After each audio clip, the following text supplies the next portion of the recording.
before we proceed, because it looks like this guy right now is more disappointed that Joshua Hall lost.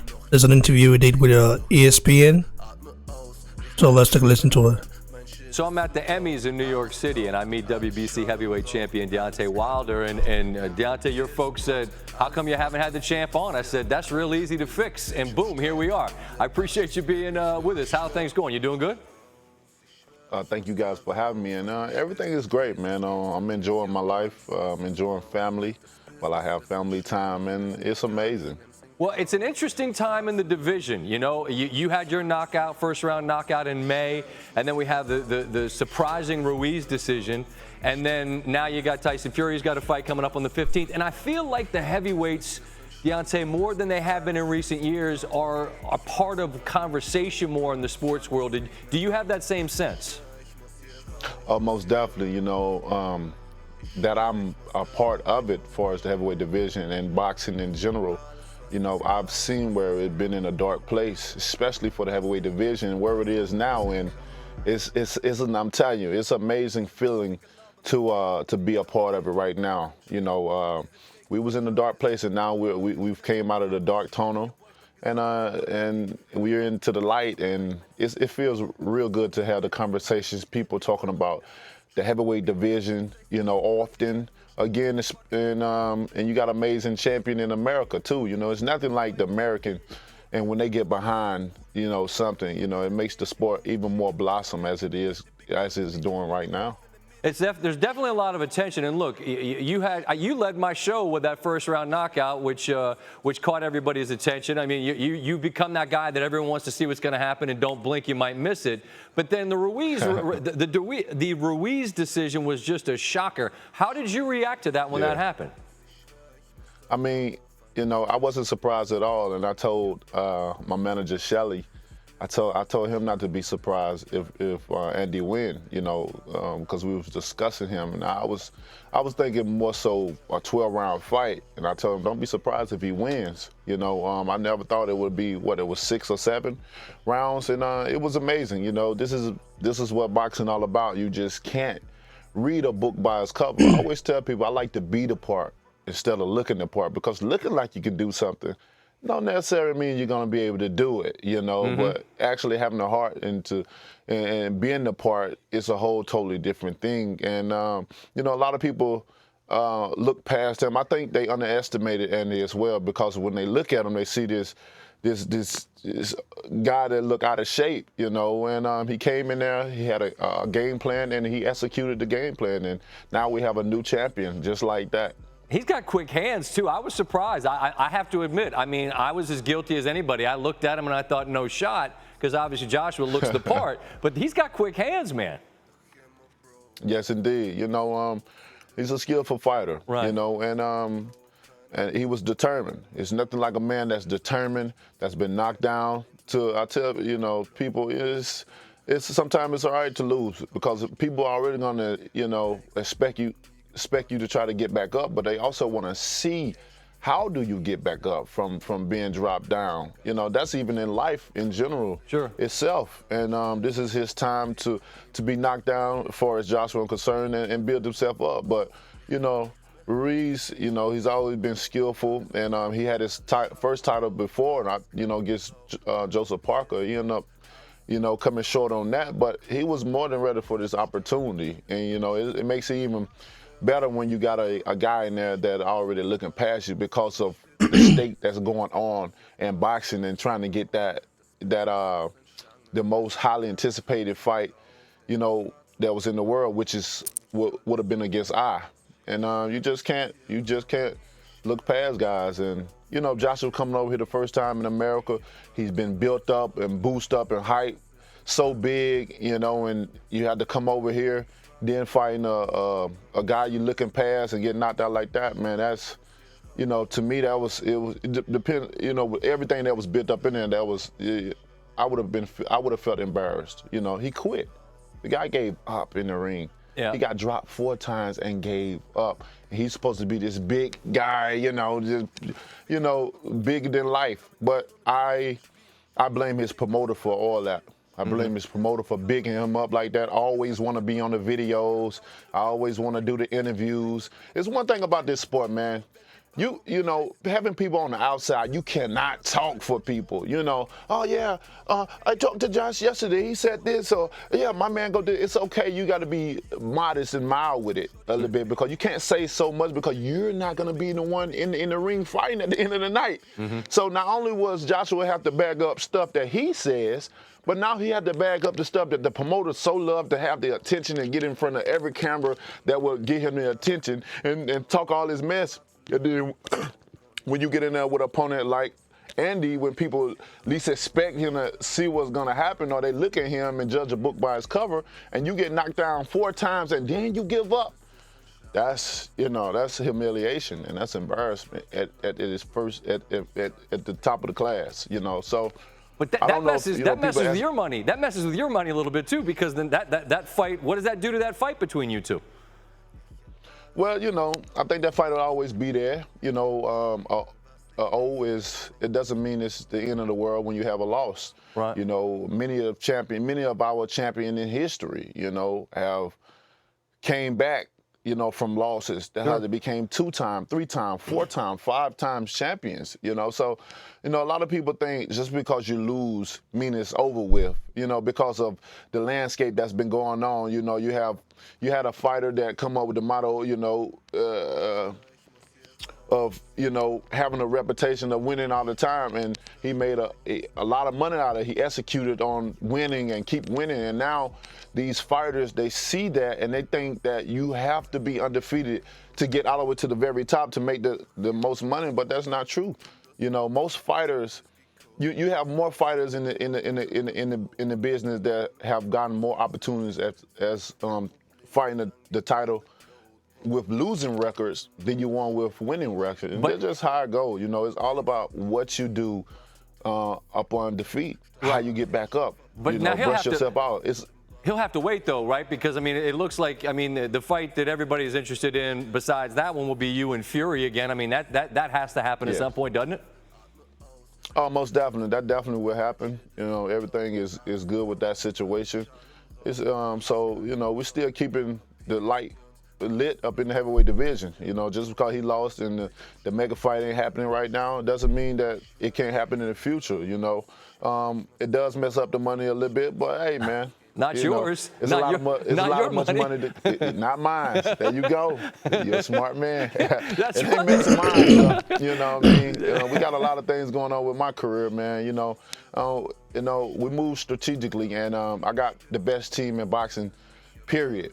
My 2 guys that combined together with Shelly and Al, they got over 60 years of experience in boxing, and every fighter that champion, that have made the most of their career, have been with these guys. So of course they know how to move my career and put me in the right path that I need to be in, and that's where I'm in right now. I'm in the driver's seat, and we're just sitting back and we're just relaxing and we're just staying humble, staying patient, and observing everything. We're gonna take advantage of everything. Like I tell people, I'm walking in my manifestation right now, and when you understand your path, when you understand when you understand this course that you're on, you're able to reap all the benefits and the rewards that come with it. I've been marinating for a long time. I've been sitting back, observing. I've been through so much throughout my career, and now that I'm here, I know exactly just what to do with it. That's a beautiful place to be, man. A lot of people never quite figure it out. It sounds to me like you've got it all figured out. It sounds to me like at some point we'll see Fury. It sounds to me like at some point we'll see Joshua. And it sounds to me like you're going to just let things sort of reveal themselves to you. Is that the best way to put it? We'll figure it out in time? Most definitely. We got a lot of exciting fights that's coming up. And it's just getting more interesting as it goes on. Belts has been changed hands. Yeah. The only belt that hasn't been changing hands since 2015 has been that good old sweet precious WBC, baby.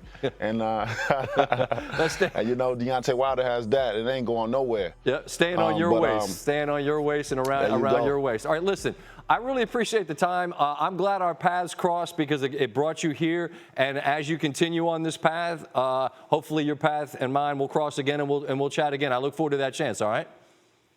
My man, same here. Until then, God bless, brother. Peace. Well, after listening to that, I have to say that Deontay Wilder has matured in terms of how he approaches people. Now he's more mature now, talks a lot more sense than he used to be. But I still haven't gotten some answers from him. I mean, we still didn't get some answers from him. He's saying that, listen, the Joshua fight might happen in the future, we don't know when. I used to saying that even after Joshua lost, you still don't have the guts to want to fight him. Well, listen, the other division right now is very interesting because at the original, Gasland original will actually come up again and try to challenge the big dogs, you know what I mean? But I feel like original's time is temporary. Okay, he himself knows that. He knows that he cannot reign for a long time. The original knows that. He knows that killers are there like Usyk, Ajagba, who are coming up, even Daniel Dubois, Tony Yoka, guys who are coming up and guys who can actually beat Regina. So he knows that. And that's why he's just enjoying his time, enjoying his fame, enjoying the blessings Joshua has given him, which is very nice in my opinion. So, Water saying that Joshua should be embarrassed that he lost to Andrew Jr. I don't think he should be embarrassed that he lost to Andrew Jr. because Joshua took that loss like a champ. You don't have to be embarrassed. You don't have to act like it's the end of the world. Listen, Mayweather made all this stuff right now a little bit more complicated because if you're undefeated, this undefeated record that people want to protect by all means in order to get more chances, in order to be able to get sponsorships or something like that. And listen, Joshua's only lost once, and everybody is just making it had to be like he's the end of the world. You know what I mean? He's not the end of the world, and Joshua's gonna come back, and Joshua is gonna reclaim those titles back, those belts back. That's for sure. So, Andrews Jr., congrats to him that he won, but he himself knows that that's just temporary. Killers are coming up. If you just don't take it, killers are gonna take it. And by the way, Deontay Wilder is not even mentioning Andrews Jr.'s name, like in terms of fighting him in the future, or actually having an identification about him. That means my FBI scouts out there were right about Heyman's chess game that is going to play on this. So I just don't know what to get from this. Joshua must not be embarrassed, but Joshua has to learn from that loss, because if you don't learn from a loss, there was a need of continue fighting. Because the thing is that Joshua is so big, his name is so huge right now that if you take another loss like that, it might actually affect his brand. Like for example, if he lose that rematch, that's in the same fashion he did the first time, I think people are going to actually go in on them. But I will still remain Joshua fan. Because my dad had Joshua fan. I'm a Ninja blood, and I have to support Ninja brothers worldwide in good and bad times. But I just hope Joshua learned from that loss that never underestimate anyone. Okay, even a guy that look like Andrew Jr. is dangerous if you don't take them serious. By the way, I don't think Joshua underestimated Andrews. I just felt like because of what was going on 8 days prior to the bout, the knockdown, the concussion, his dad warning Eddie Hearn not to allow him to fight, all those stuff, and something, also happened behind scenes which we don't know yet. But I'm gonna actually find some stuff out this week. I'll be in touch with Joshua's cousin, so we'll talk about boxer. I might even post the video here if he allows me, so that we all can actually hear him say something. So very interesting to see what Water has to say. Water, in my opinion, has already matured. He tends to be more humble now, or want to be humble. But we know Water is not humble, man. Water is not humble. Water is a very arrogant guy, a guy that wants to, intimidate people, a guy that wants to kill someone in the ring, which I think is very bad for boxers to ever think of that. But what are you guys actually? What must Joshua do to be able to win that rematch? What are you guys' suggestions? Give your thoughts below, guys. And what are your thoughts about Deontay Wilder's comments regarding Joshua's loss to Andrew Jr., saying that he should be embarrassed that he lost to Andrew Jr.? I think he shouldn't, because this is a fight. This is the fight game, and anything can happen, especially when you're not in a stable mental state. So anything can happen, and we know what happened before the bout. But we just hope the real Joshua comes out the next time and actually give us what we want. You know what I mean? So the Wilder Joshua fight is still very big, and Joshua will become a 2-time heavyweight world champion. That's for sure. That's just for sure, man. And let's hope and see. Let's hope and see what happens. I don't really have a lot of negative stuff to talk about Deontay Wilder, because I wanted to actually go in on him. But looking at how he talked, looking at how humble he is, I have to take it easy, man. Not every time you're going on people. So let's just see what happens in every division, because right now things are very unpredictable. Anything can happen. So Joshua Wilder fight is still huge, but I think Joshua should not even think about Deontay Wilder or Tyson Fury. He should think about Andrew Jr. That's the guy he needs to beat next. And after that, we can see what happens. Right now, Joshua's obligation is to defeat Andrew Jr. and reclaim his titles back. Your thoughts below, guys. Share, and please don't forget to subscribe to the channel. By the way, go follow me on Instagram at BoxingBlockCenter and as well on Twitter at BoxingBlock. Stay blessed, everyone. Cheers.